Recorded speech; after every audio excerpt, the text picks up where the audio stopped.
How's it going, everyone? I'm Keegs, and I'm here once again with Ben to talk about different theories that we have for Ahsoka Season 2, or plot devices, or things that are going to impact the future of the Star Wars universe. All right, so the next thing that I have kind of a theory about for Ahsoka Season 2, or just Star Wars in general, and it's kind of a question to you. Do you think this is in any way, shape, or form connecting to the sequel trilogy? I don't know if this is too out there, but I feel like it's not. I feel like basically everything in this is its own thing entirely, and they're not dropping any hints towards anything that the sequels produced. I don't think so either, and I think what they're trying to do now is sort of build up, an equally sort of consequential galactic scale events as, what happened in the sequels. I think they know those movies were sort of divisive, at least by franchise fans. I have absolutely no idea how general audiences feel about them. Yeah, true. But it is very divisive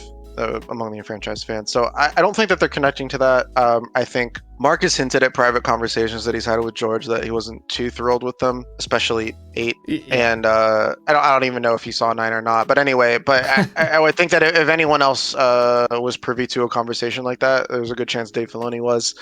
And I don't think they're going to erase them. I just think that what they're probably going to do is set up big things happening in the galaxy for before, maybe even during, and then also after, long term. Yeah, I think that would make a lot of sense. The only thing I can think that they might try to maybe not necessarily connect is Palpatine. Is his dark influence still in the galaxy at this time? You would presume that maybe it is, but it's a little bit dormant. Do you think there's any chance that we see any kind of Palpatine stuff in there? Him looking in the world between worlds again or something, or him calling out to dark side users or anything like that? It could be that. It doesn't have to be. You don't have to agree with me here. I don't necessarily agree or disagree. I'm trying to separate what I would want versus what is likely. Yeah. I don't think that it's going to have anything to do with Palpatine. I think they're really setting up whatever Baylan is looking for to be a large sort of dark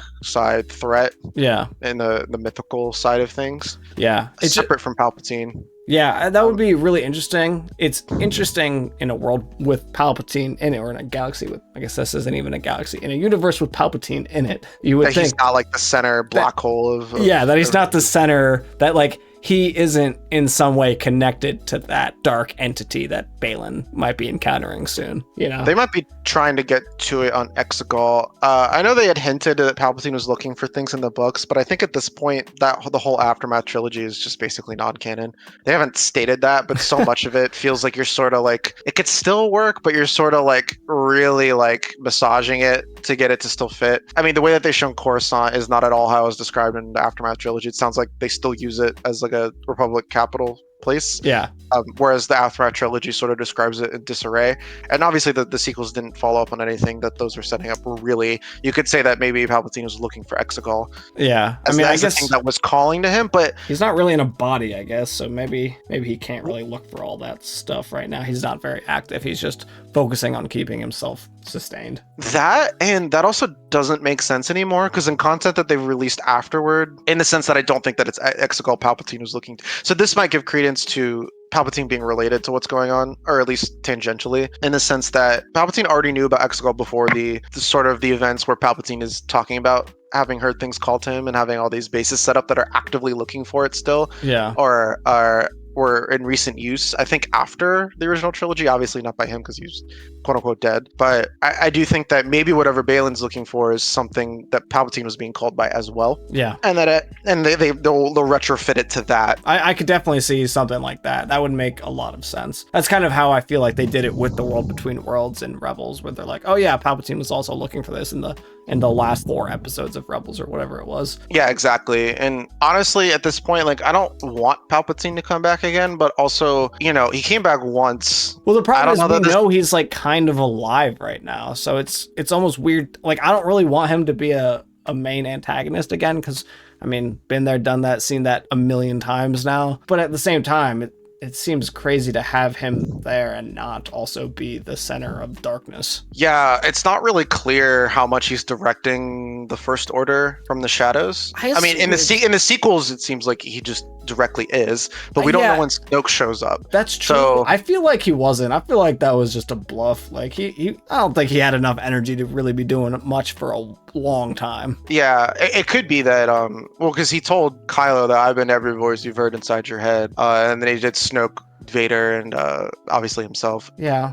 I know. So, I still feel like I don't take his word at face value. That's true. I mean, they could really massage that any way they want. I think if any episode of the sequel trilogy is going to sort of get some retcons, it's going to be that movie. Yeah. So I do think there's a strong chance that, not a strong chance, but there's a chance that he is involved in some way. Yeah. I think if nothing else, he has heard whatever is also calling to Baylan. We do know that where Exegol is technically in the main galaxy. It's just in the unknown regions of the main galaxy. Correct. Same with, I think, the Chiss world and the Griskin stuff. Yeah. Whereas this is actually in a completely different galaxy, so I don't think they're anywhere even near each other either. So no, that's probably true. He was probably looking into whatever's calling Baylan, but I don't know, honestly. I was just curious to hear what you thought, if you thought that was a possibility or anything for the overall story that's kind of being told right now. It might be part of the recontextualization of episode 9. Well, that's what I was thinking, was maybe they were like, maybe this is like a really long game of just slowly massaging things back into the Star Wars universe. Yeah, and also Palpatine came back to life once already. Maybe not physically because it was like a different body, but his spirit remained. I don't know. There's nothing